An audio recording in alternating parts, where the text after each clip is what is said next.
Welcome, this is G. You're watching Allastrology. Gemini, this is for you.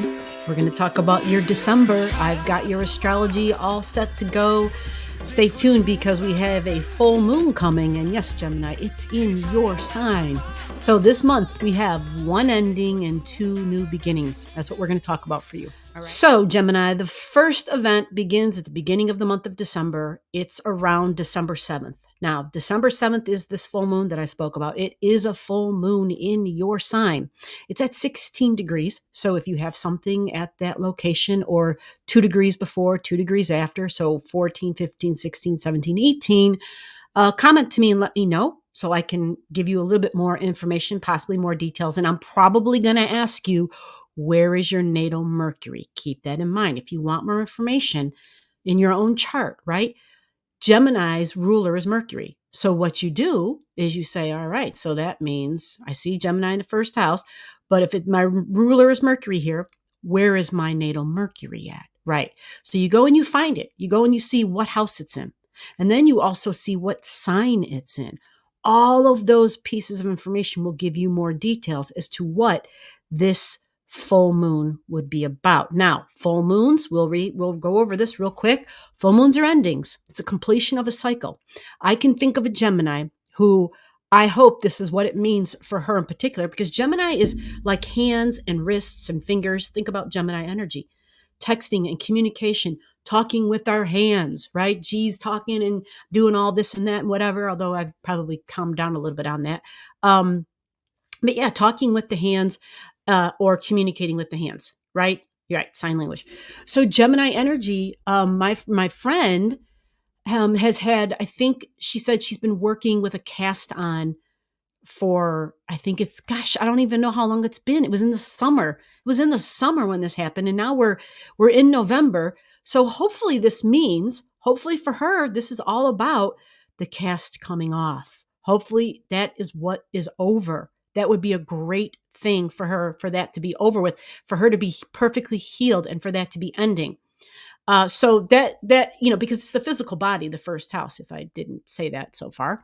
So a release and ending something with the body, right?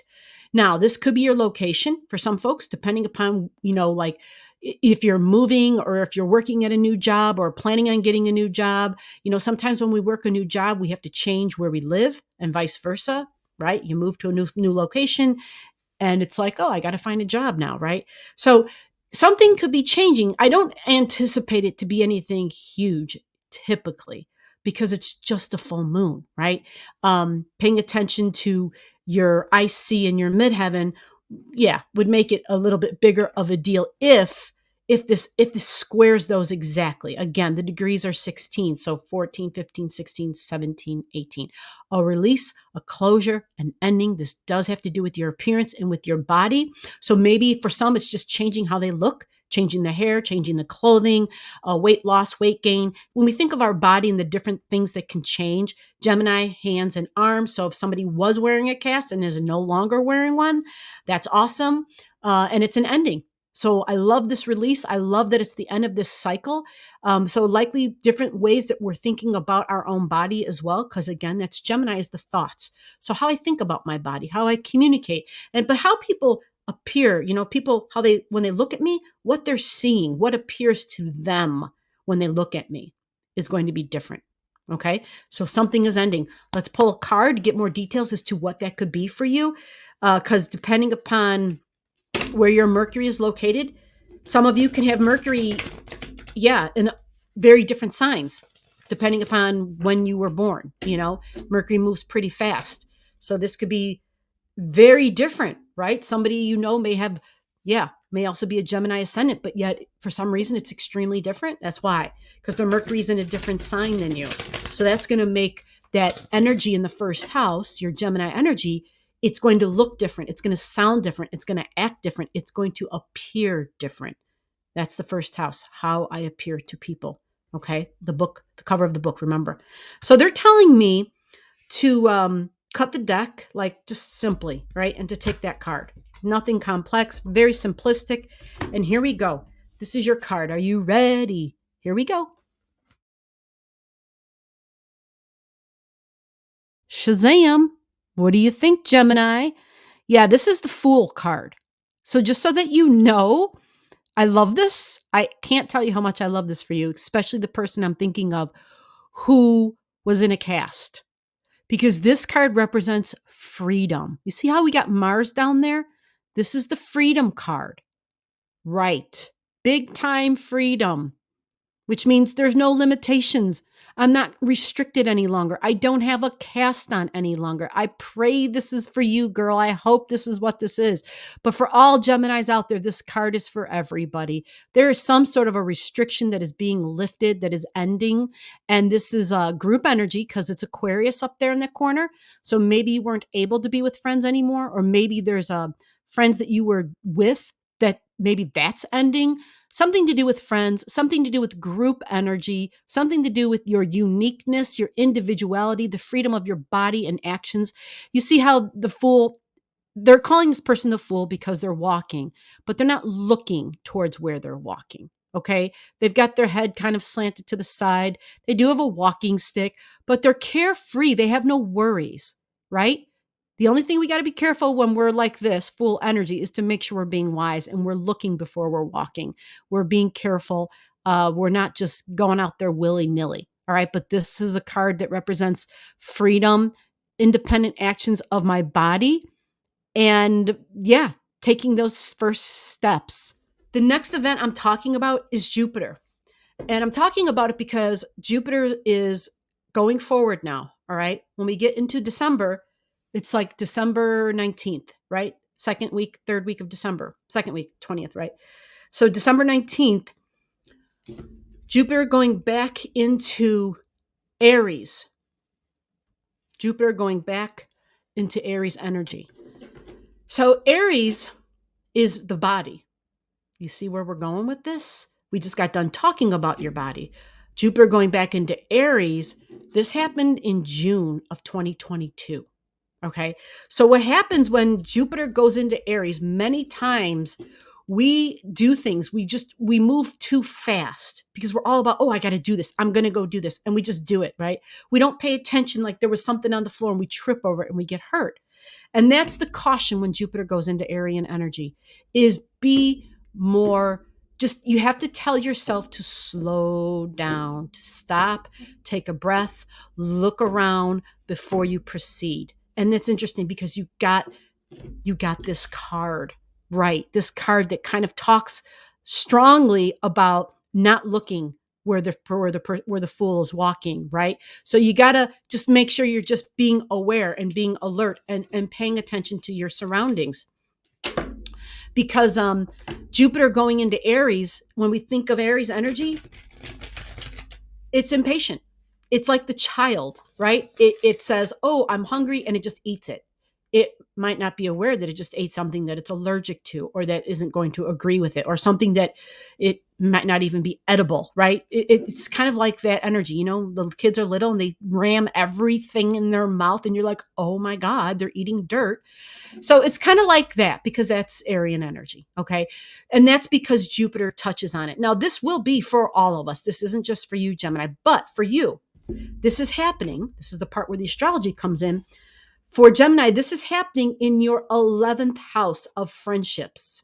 There is going to be, think back in June. What were you doing in June? Something with group energy, because it's 11th house that is online stuff. So you might be doing more of that, or something that has to do with onlines and groups. Now, this can be just friends in general, right? Groups that you belong to.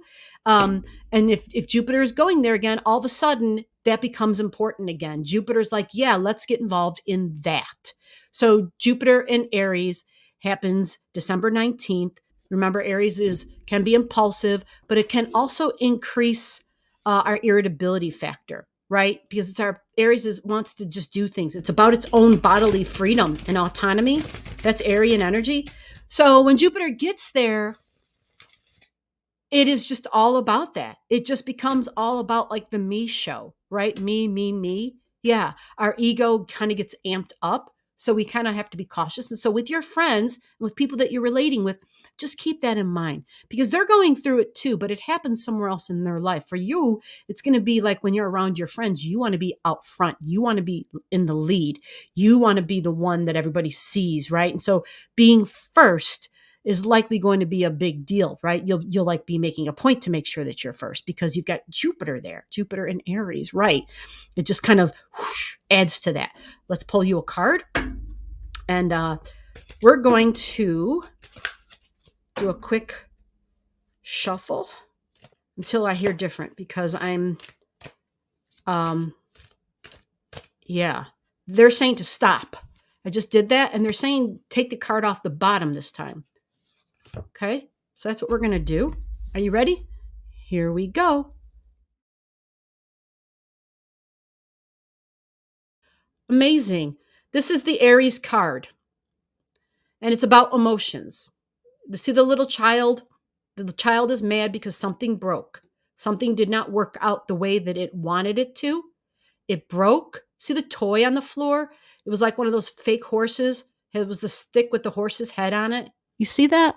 And though mom's standing over there, see the Cancer card?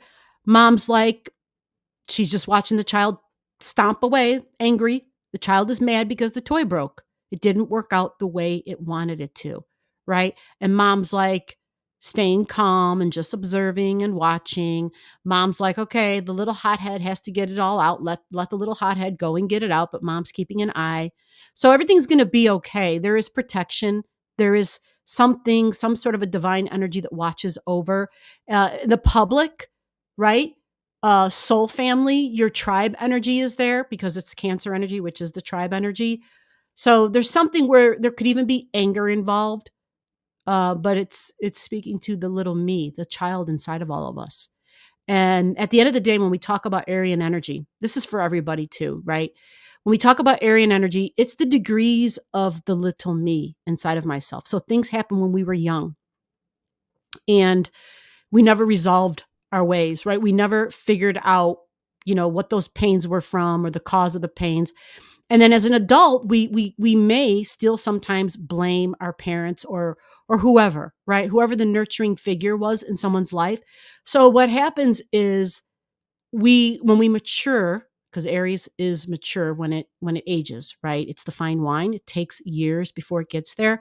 What happens is the Aryan energy learns how to nurture itself. It becomes its own best friend. It becomes its own best mother. It says, you know what? All these years I've needed this and this and this. And I kept wanting and expecting it from my own mom, not realizing my own mom wasn't capable of it for whatever reason, right?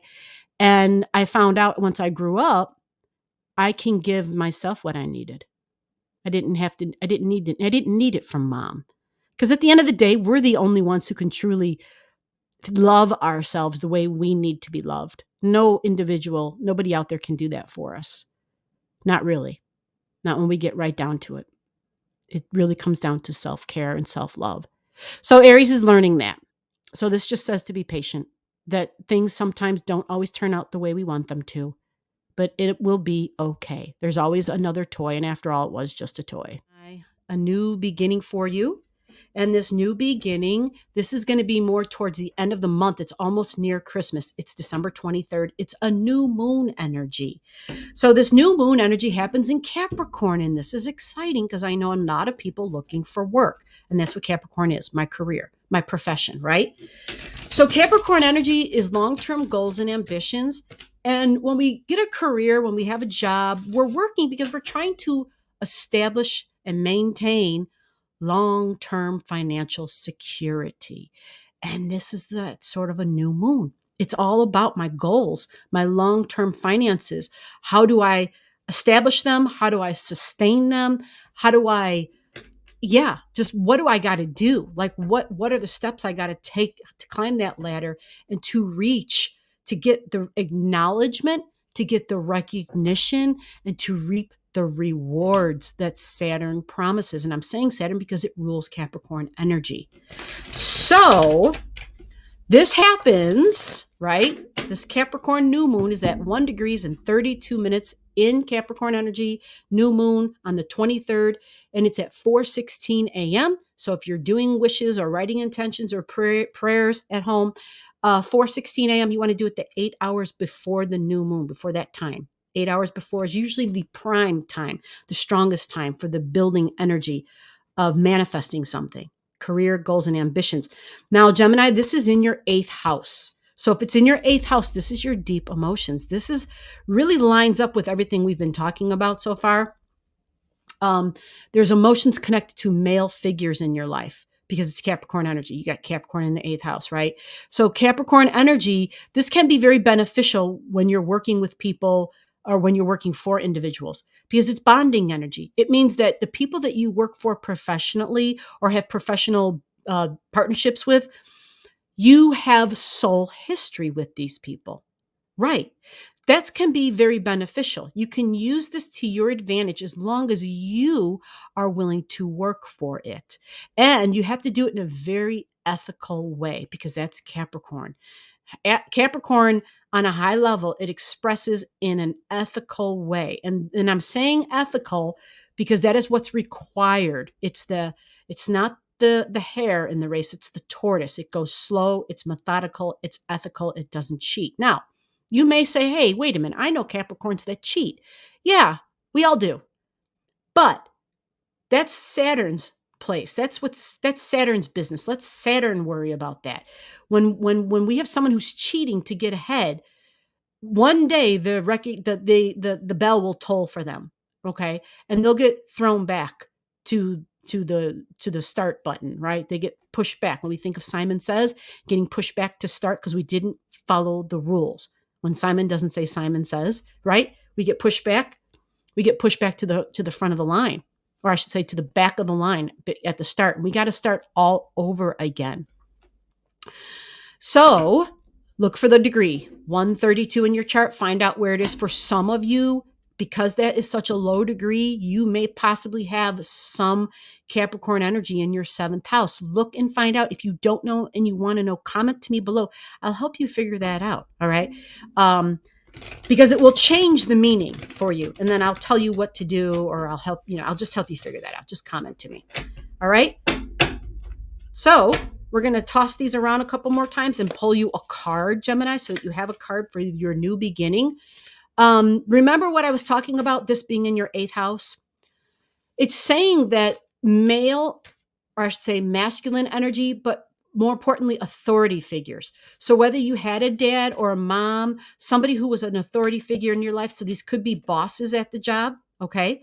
You're bonded with them, but there's something about wounds here. I'm hearing wounds. Intense emotional wounds, not just the bonds, but possibly wounds with those individuals. So what happens is this tells us something may have happened at another job professionally. Something may have happened. And even if it's not a job energy, a father figure, somebody older than you, even if they're not chronologically older, someone who either appears older or who you look up to in some way. You know how many times you meet somebody who's younger, but they seem wise above their years, right? Kind of like that. Something occurred, right? There may be a wound over that. This is a new beginning to release that, to release those old wounds, right? And to start fresh, to start with a clean slate. This is near the world axis point. This would be a really big new beginning. So for many, this could be a new job, quite frankly. This could be somebody that you meet who may know somebody who can hook you up because it's professional energy. It's career. It's Capricorn. It's professional energy, a professional vibration. Here is your card. They're saying, keep going, keep going, keep going, keep going, and do it one more time. And then, split the deck this time, they're saying. So we're going to split the deck for you. I know I haven't been doing a great job at splitting it so you guys can see it while I'm splitting it, but here it is. Let's see what we got. Okay, look at this. Very interesting. Merchants, people in the local community. This could be a sibling, but these are people who are, when you go out shopping, so local businesses, local merchants, somebody that you have talked to, you have history with these people. Pisces energy is up here. It's history with these people, soul lives, soul memory. They're also saying that this can very easily be somebody playing tricks, somebody playing games. And, you know, as long as you're aware of that, and so you're taking information that you're getting with a grain of salt, you're not, loading it on there. You're just doing a little bit by piecemeal. They're saying to just be cautious because information may change because we have Neptune and Mercury on here. What that means is someone doesn't have to be purposely deceptive, but you could misunderstand it because you may be wearing rose-colored glasses, right? It's coming in through a filter that's not being very realistic, even possibly. Somehow it's just not real clear, right? So something is beginning, but getting a card like this tells me it's a rocky beginning. It may sound very idealistic. The card is actually, the card brings in some caution. Okay. Um, Up in the corner, we've got Pisces. On the other corner, we have Virgo energy. So Virgo is work. It's daily routines and habits, right? Yes, the people in the community. But those energies at the top, they actually oppose each other. So there could be like an overload of routines and habits, like a jack of all trades, keeping myself really busy. I'm playing around. I'm not staying focused. There could be some of that happening. Okay. So just keep all these little weird things in mind because Pisces makes it hard to focus on something. It's really more dreamy than anything.